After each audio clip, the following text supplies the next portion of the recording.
नमस्कार साथियों, मैं आलोक पांडे धेनु क्लासेस के इस YouTube चैनल पे आप सभी का स्वागत करता हूँ। साथियों, फंडामेंटल ड्यूटीज़ पॉलिटी के सेक्शन में हम लोग पढ़ रहे थे, तो आज हम देखेंगे एक और फंडामेंटल ड्यूटीज़ में जिस तरह से दो समितियों का जिक्र किया गया है। मैं आगे चर्चा करूँगा। एक सरदार स्वर्ण सिंह समिति है और दूसरा ये कि वर्मा समिति है। तो साथियों, उसी तरह से दो केस स्टडी है, सुप्रीम कोर्ट का केस है, Vijay Emmanuel versus state of Kerala का केस है और एक MC मेहता बनाम यूनियन ऑफ इंडिया का केस है।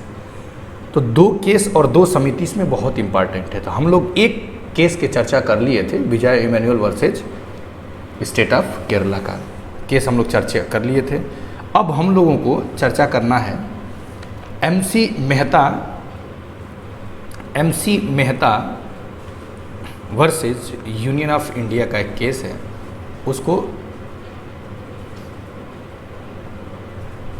आज हम इस वीडियो लेक्चर में इसको पहले देखेंगे। MC मेहता बहुत बढ़िया केस है। देखिए, केस से आपको क्वेश्चन नहीं मिलेगा, आपसे कभी नहीं पूछेगा या किससे संबंधित है, ये उससे पूछेगा जो लॉ वाले स्टूडेंट हैं, या PCS IS में पूछ सकता है आपसे, कभी GIC GDC वगैरह में सब नहीं पूछेगा। लेकिन ये हम आपसे चर्चा क्यों कर रहे हैं, इसके पीछे एक रीज़न है। MC Mehta versus union of India, इसके पीछे एक रीज़न ये है साथियों कि इससे आप एक चीज़ समझेंगे कि किस तरह से लॉ को इन्फोर्समेंट कराया जा रहा है, लॉ का इन्फोर्समेंट कैसे कराया जा रहा है, किसके थ्रू। संसद अधिनियम बना रही है और वो अधिनियम का विषय वस्तु क्या हो रहा है, मूल कर्तव्य रह रहा है।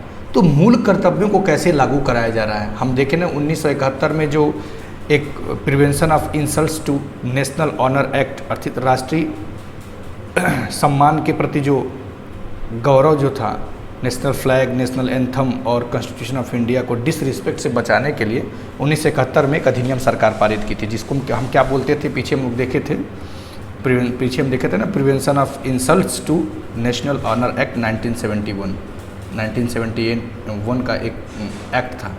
आ रही बातें समझ में। उसी तरह से ये Vijay Emmanuel versus state of Kerala के केस में हो चुका था।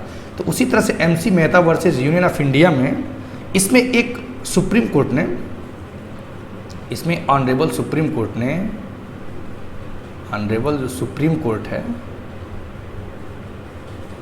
तो सुप्रीम कोर्ट ने एक अपने डिसीजन में एक बात बताया कि राइट, दिल्ली में ये पोल्यूशन का मुद्दा था। MC मेहता वर्सेज, बहुत ज़्यादा डिटेल में नहीं जाते हैं, ये एक पोल्यूशन का मुद्दा था।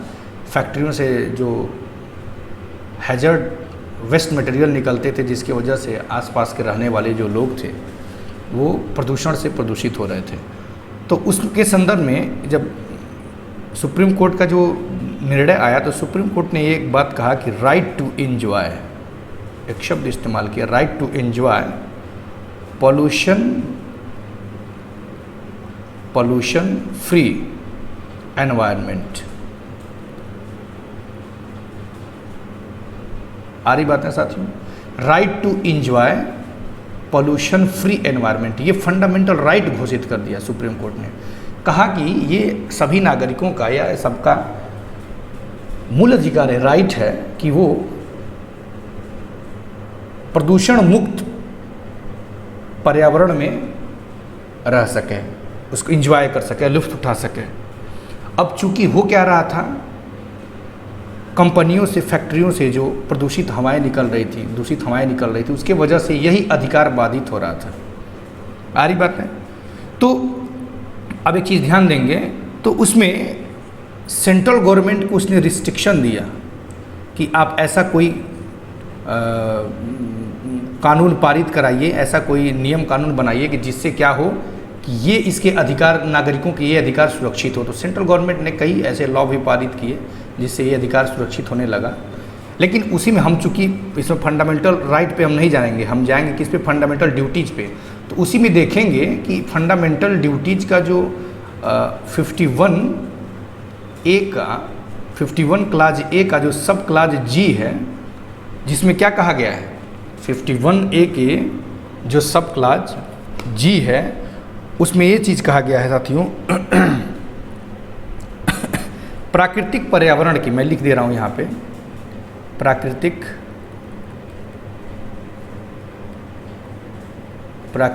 पर्यावरण की, जिसके अंतर्गत मैंने पीछे जिक्र भी किया था, जिसके अंतर्गत यहाँ प्राकृतिक पर्यावरण के अंतर्गत किसको माना जा रहा है, ध्यान देंगे, जिसके अंतर्गत वन कॉमा झील कॉमा नदी और वन्य जीव, आ रही बातें समझ में, वाइल्ड लाइफ है ना, है, ऐसे हम कर लें तो ज़्यादा सूटेबल हो जाएगा। रक्षा करें, प्राकृतिक पर्यावरण की रक्षा करें। यहाँ प्राकृतिक पर्यावरण से तात्पर्य क्या है, वन, झील, नदी, पर्वत नहीं है, ये ध्यान देंगे, पीछे बार वीडियो में भी बता चुका हूँ। रक्षा करें और उसका संवर्धन करें तथा प्राणी मात्र के प्रति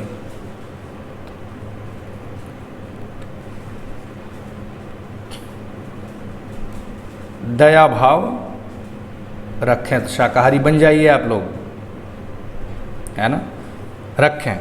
एक चीज़ यहाँ ध्यान देंगे, तो इस केस में 51A के सब क्लास जो जी है, ये फंडामेंटल ड्यूटीज है ना, इसके मैंडेट क्या था, ये सब मैंडेट थे इसके मैंडेट को फुलफिल करने के लिए, आ रही बातें, फुलफिल करने के लिए गवर्नमेंट क्या की, एक्ट पारित की।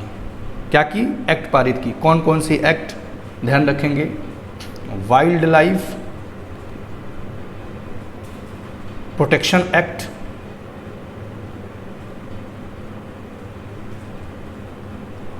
कब, ये वाइल्ड लाइफ प्रोटेक्शन एक्ट जो है, एक ये एक्ट हो गया और दूसरा एक्ट हो गया forest conservation act. Forest conservation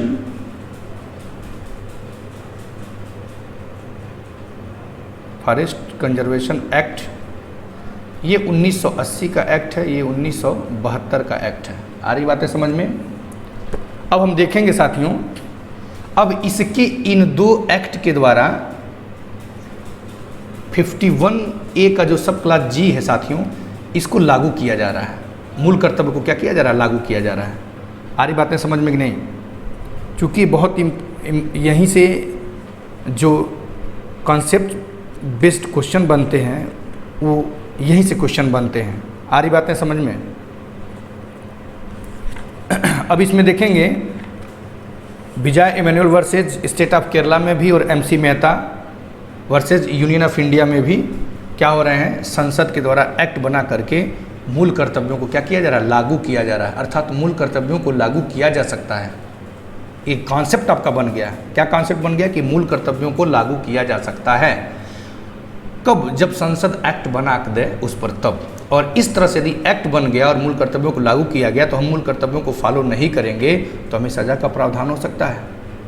आ रही बातें समझ में। अब देखेंगे हम, ये रहा ये case union of India versus MC Mehta versus union of India का केस। अब देखेंगे आगे चल करके, ये दो केस था। अब हम आते हैं,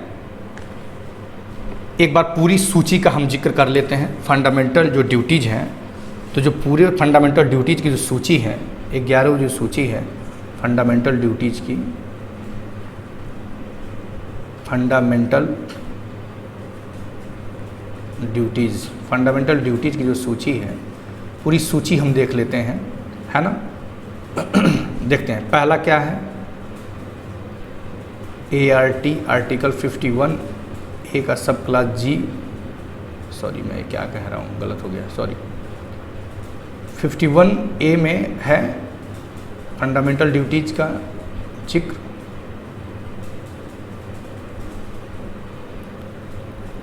भाग 4A है है ना, या 4 का कह लीजिए। अब इसी का एक एक पार्ट सब क्लाज है। 51 क्लाज ए का सब क्लाज ABCDEFGHIJK तक है, 11 है। तो हम देखते हैं ए क्या है। ए है, एक एक चीज़ को हम लेके चल रहे हैं। आ रही बातें। संविधान का पालन करें। मैं पूरा 11 लिख दे रहा हूँ। संविधान का पालन करें, संविधान का पालन करें और उसके आदर्शों, संस्थाओं,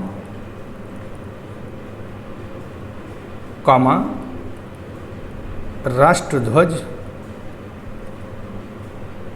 और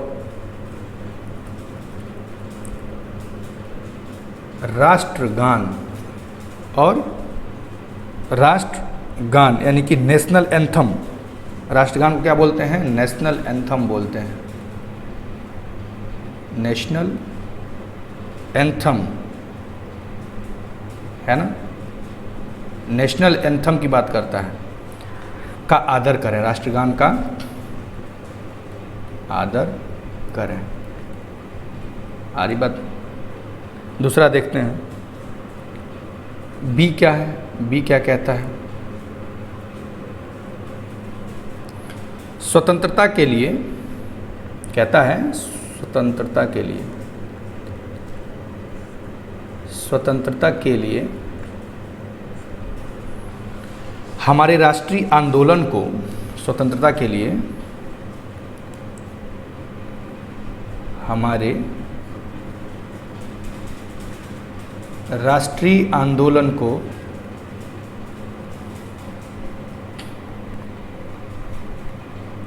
प्रेरित करने वाले उच्च आदर्शों को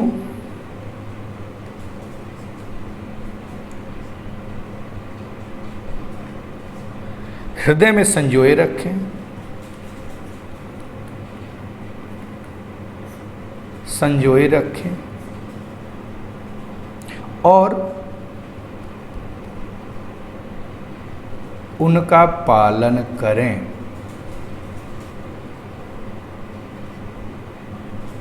आ रही बात है समझ में?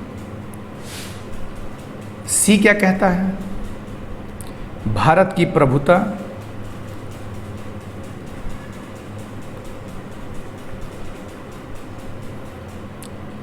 एकता और अखंडता की रक्षा करें और उसे अक्षुण्ण रखें।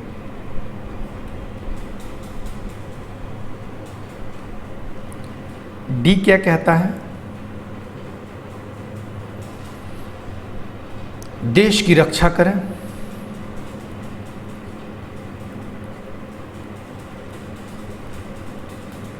देश की रक्षा करें और आह्वान किए जाने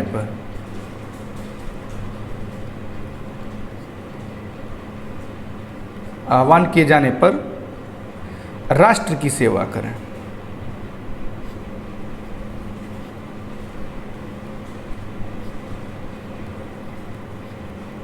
राष्ट्र की सेवा करें। ई क्या कहता है? भारत के सभी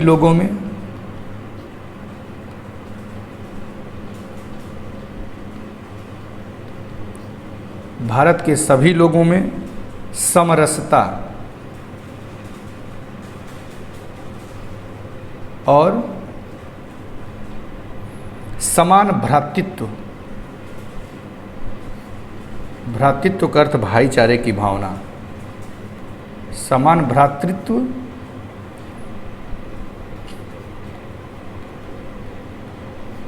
की भावना का निर्माण करें, जो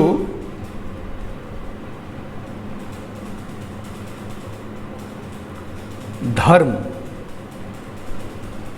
कामा, भाषा और प्रदेश, प्रदेश का मतलब रीजन, क्षेत्र, या वर्ग पर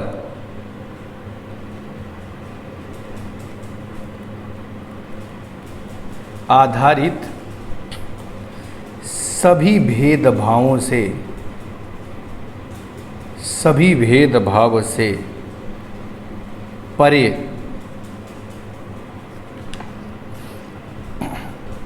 हो।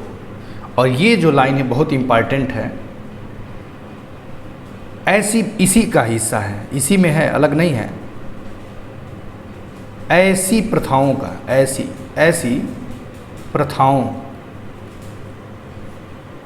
ऐसी प्रथाओं का त्याग करें, ऐसी प्रथाओं का त्याग करें जो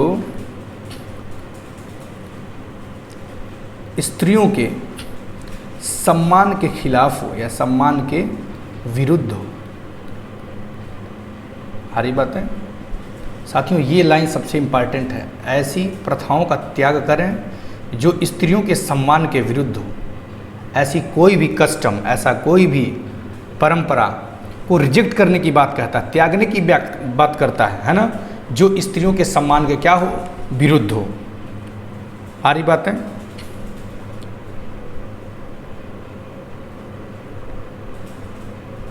आगे देखते हैं,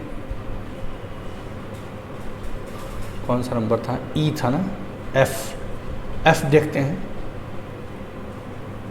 एफ क्या कहता है?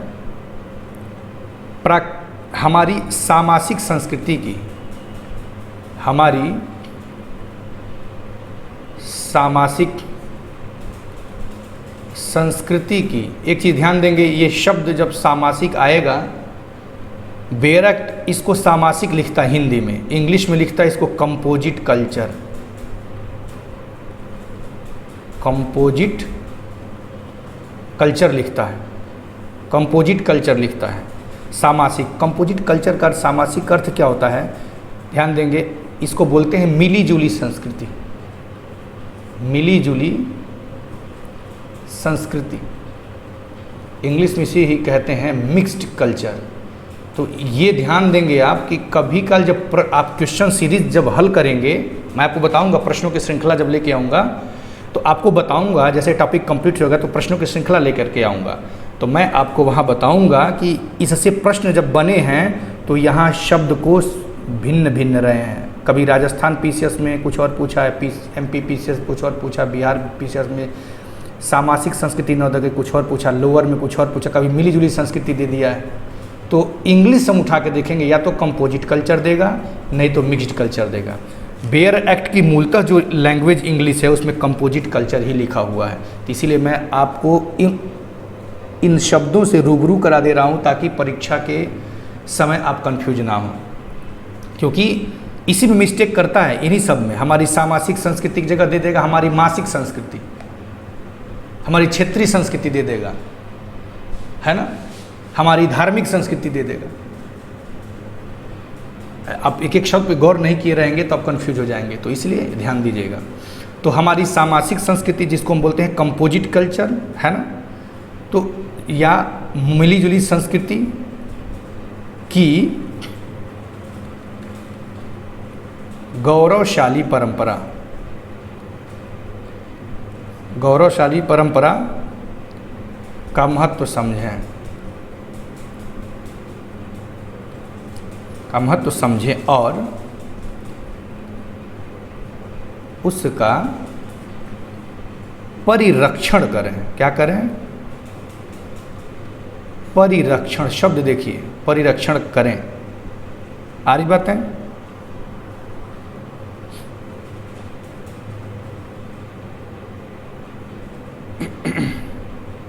परिरक्षण करें। आगे देखते हैं, परिरक्षण का अर्थ होता है प्रिजर्व।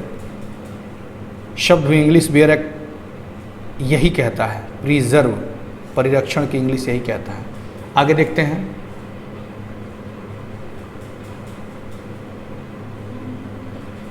एफ हो गया, अब जी देखते हैं। जी में क्या कहता है? जी कहता है, आपको पीछे बताया, लेकिन चूंकि सूची लिख रहा हूं तो मुझे दोबारा फिर लिखना पड़ेगा कि प्राकृतिक पर्यावरण की जिसके अंतर्गत वन, झील, नदी और वन्य जीव है ना, प्राकृतिक पर्यावरण की रक्षा करें और उसका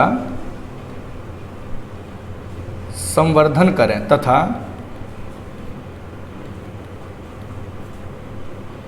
प्राणी मात्र के प्रति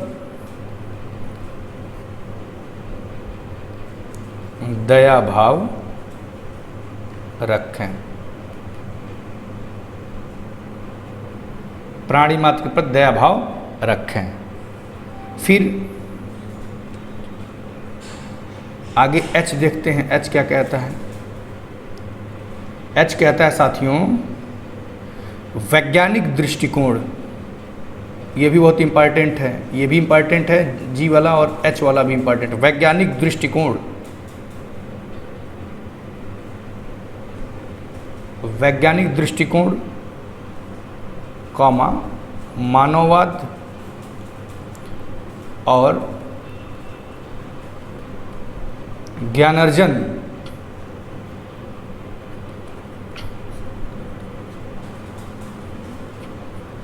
सुधार की भावना का विकास करें।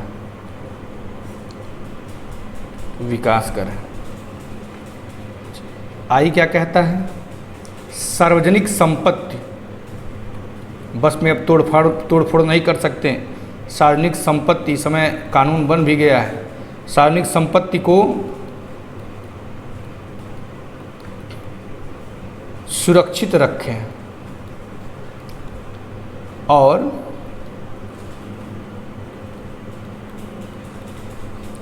हिंसा से दूर रहें।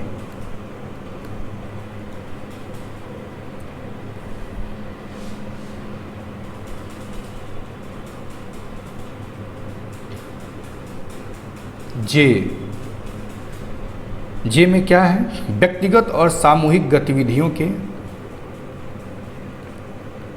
व्यक्तिगत और सामूहिक गतिविधियों के सभी क्षेत्रों में।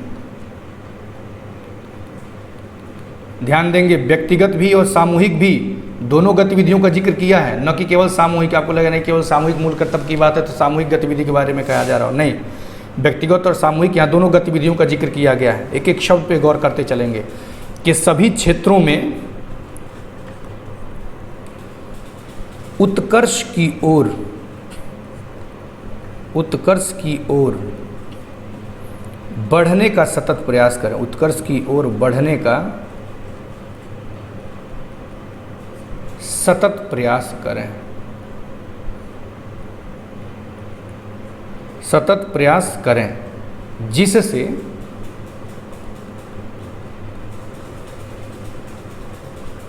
राष्ट्र निरंतर बढ़ते हुए प्रयत्न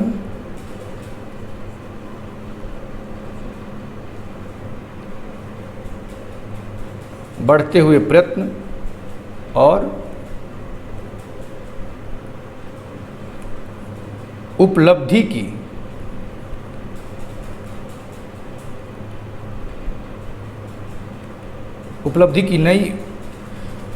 की नई ऊंचाइयों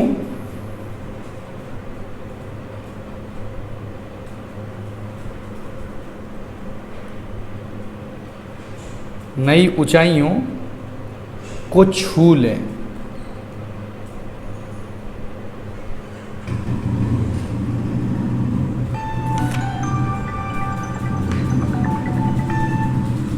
आ रही बात है। अगला जो है लास्ट जो है कि वो क्या कहता है, जो माता पिता या संरक्षक हों वह 6 से 14 वर्ष के बीच की, ध्यान दें यहाँ जो माता पिता हों या संरक्षक हों, किसी का लालन पालन पोषण कर रहे हो किसी बच्चे के, तो 6 से 14 वर्ष के बीच की आयु के यथा स्थिति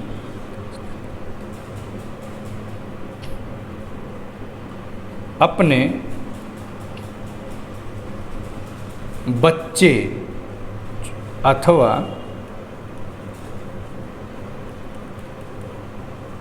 प्रतिपाल्य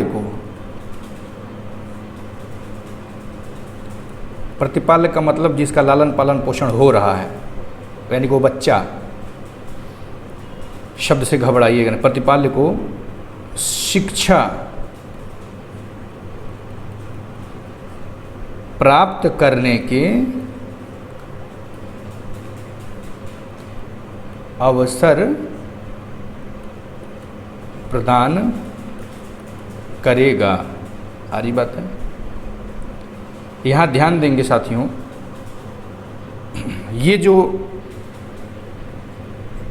11वां मूल कर्तव्य है, ये 86वां संविधान संशोधन अधिनियम, 86वां संविधान संशोधन अधिनियम 2002 है ना, 2002 के द्वारा